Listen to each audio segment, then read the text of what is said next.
L'Asher est parvenu à ses fins, il est devenu vivant, et autant dire que tout ne va pas être rose.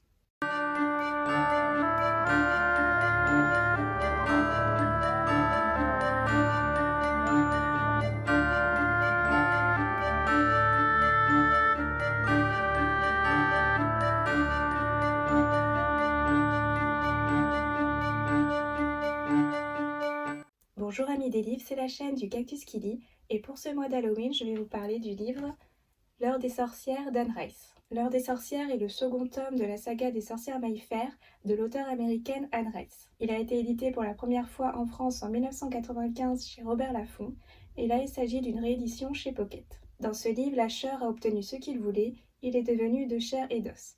Michael Curry est prêt à tout pour se venger contre cet être qui pourrait bien menacer l'espèce humaine. Il va donc tout tenter pour retrouver Rowan et l'Asher, et pour cela, il va trouver de nouveaux alliés au sein du clan Mayfair. Après avoir eu toute la généalogie des sorcières Mayfair dans le précédent tome, là le récit se concentre sur l'Asher, ce qu'il est et d'où il vient. La plume d'Anne Rice est toujours aussi élégante mais accompagnée d'horreur et de gore, de situations qui ont le don pour mettre mal à l'aise, notamment avec l'apparition d'un nouveau personnage, Mona, une ado d'environ 13 ans, et qui pour le coup est vraiment très particulière.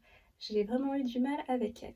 Avec ce tome, je comprends mieux la fin du précédent et pourquoi Rowan a agi comme elle l'a fait. Anne Rice a le don de se jouer de la morale, ses personnages sont vraiment nuancés, même l'Asher qui était présenté comme le grand méchant, il va ici nous raconter son passé et on va voir que tout n'est pas aussi simple.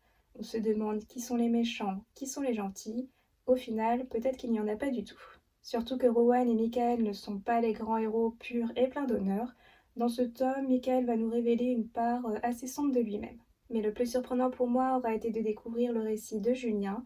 Je ne m'attendais pas du tout à ce qu'il réapparaisse dans le roman, et du coup d'avoir sa vision des choses va aussi nuancer le personnage et ce qu'on savait de lui. Comme à son habitude dans ce tome, Anne Rice nous fait voyager à travers les époques et les pays, des éléments fantastiques qu'elle incorpore à un cadre historique, mais Anne Rice nous parle aussi de choses plus scientifiques comme l'ADN, magie et science s'entremêlent pour donner plus de consistance à son récit. Dans les points négatifs, je mettrais Mona. C'est un personnage qui apparaît au tout début du roman et j'ai trouvé son arrivée assez surprenante. Elle fait des choses assez particulières pour son âge. Au final, c'est un personnage qui est assez terrifiant, puis j'ai été un peu déçue de la part de Michael qui rentre dans son jeu et je ne m'attendais pas du tout à ça de sa part. Enfin, ce que devient l'Asher est aussi assez répugnant. C'est une sorte d'enfant dans un corps d'homme. Certains passages avec Rowan sont là aussi très particuliers. Des scènes pas forcément très agréables à lire. Anne Rice a vraiment le don pour mettre mal à l'aise le lecteur. Donc un tome qui poursuit très bien la fresque familiale des Mayfair et qui aurait même pu l'achever car la fin de ce tome conclut très bien l'histoire du précédent.